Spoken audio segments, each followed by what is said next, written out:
Hey guys, Ronnie Chavez here, and today we're doing a tutorial on the round-off backflip. Alright, before we jump into this, I'm not a gymnast. I don't have perfect form on these things. I was never trained by a coach or anything, so I know I'll get criticism on my form and technique and teaching kids how to do this in their backyard. But if you're safe and you're just aware of what you're capable of and what you already can do, you can totally learn how to do this trick. And so, before actually learning this, make sure you've learned proper back tuck and maybe a cartwheel. Those things will definitely help you out on this tutorial, so be sure to check out the links for those videos. But otherwise, let's get started. Alright, so right now we're going to start working on the round off. Now if you already know how to do a round off, you can go ahead and click this skip jump link, which will take you further into the video when we actually start working on the transition from the round off to the backflip. But for now, if you need to learn both, we're going to start working on the round off. Okay, now the round off, if you checked out my cartwheel tutorial, it's going to be very similar in the setup, how you start into it. The difference is, instead of being like a wheel rolling over like this, you're actually going to be starting more forward and then landing more backwards so that you can land in position to do the backflip. So there's a few key tricks to getting the round off. One is planting, okay? You're gonna plant similar to the cartwheel. So I'm gonna plant my right, if I'm taking off my right leg, I'm planting my right hand down first, and then I'm bringing my left hand over. The thing you can do with round offs, you can actually add variation. You can do it from like a cartwheel setup, or you can actually reach your hand all the way over like this, so you're pushing straight from that position. But basically, you just want to start practicing the twisting motion from planting your hands on the ground and kicking over. So as you plant your hands, you're going to kick that leg and then bring your feet together, and then it's a twist in your hips and torso to bring you back around straight. It's important that you go straight over with the round off, because if you're going out to the side or have any angle with your legs, it's going to be really hard to land center and straight to go into the backflip. And so we're going to come down, plant our hands, kick one leg up, bring our feet together, twist, and come together like that. So that's your basic round off technique.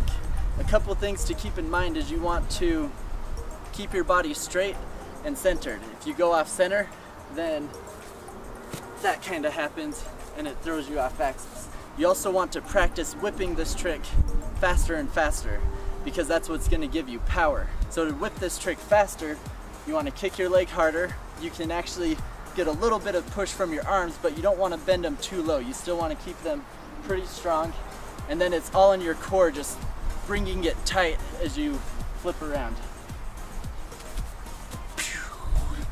Something else you can practice for the round off, just to help you get a little bit more whip and power out of it, is actually just doing a handstand and just whipping your back onto your feet.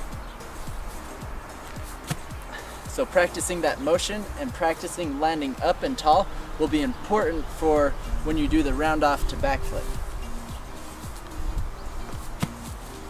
Right, now that you've got your round off down and you're ready to start doing a backflip out of it, make sure you actually know the technique for a backflip, because just because you know a really good round off doesn't mean you're going to be able to backflip out of it. It just means the round off is going to give you more power when you do a backflip. So make sure you learn a proper backflip.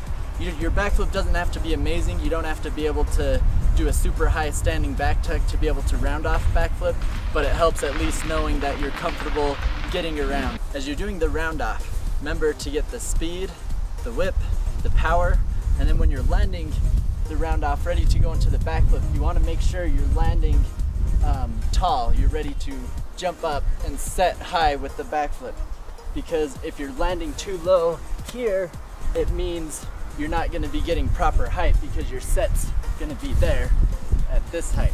And so you want to make sure you're really punching high, and when you're landing the round off, you're actually not even bending or jumping at all. You're using your whip and power to block against the ground to push you upwards, instead of allowing you to keep going backwards.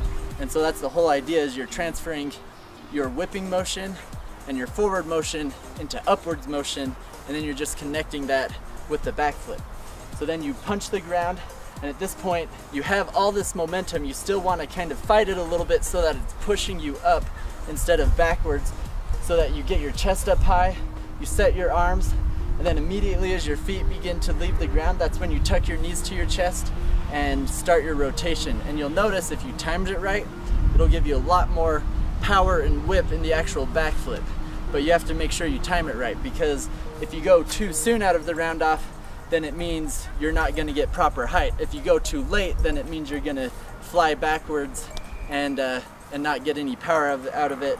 Or if you go extra late, it means you'll basically be doing your round off, standing there, and then doing a standing back tuck, which means the round off won't have been any use for you. Another problem you can run into doing the round off backflip is sometimes when you're first learning and you actually can do the backflip, you may start going off to the side, and that means your round off isn't perfectly straight, or that your twist, you're either twisting too much out of the round off so that you're flipping at an angle, or you're not twisting enough so you're not landing straight backwards. And so to help fix that, it's good to find a straight line somewhere that you can practice the round off on.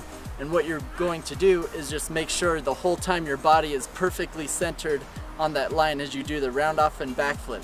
And if you're off somewhere, then you just adjust it to keep you on that line. So that's the basic technique for a round off to backflip.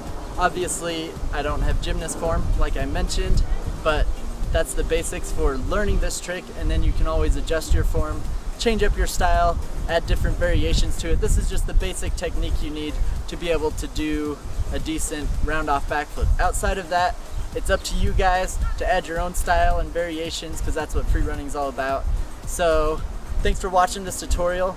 I'm going to be coming out with more this summer because, you know, I was in China, so I've been super busy, but now I got a little bit more time on my hands, so I want to give you guys some more tutorials. So let me know in the comments what tutorials you want to see, and be sure to subscribe.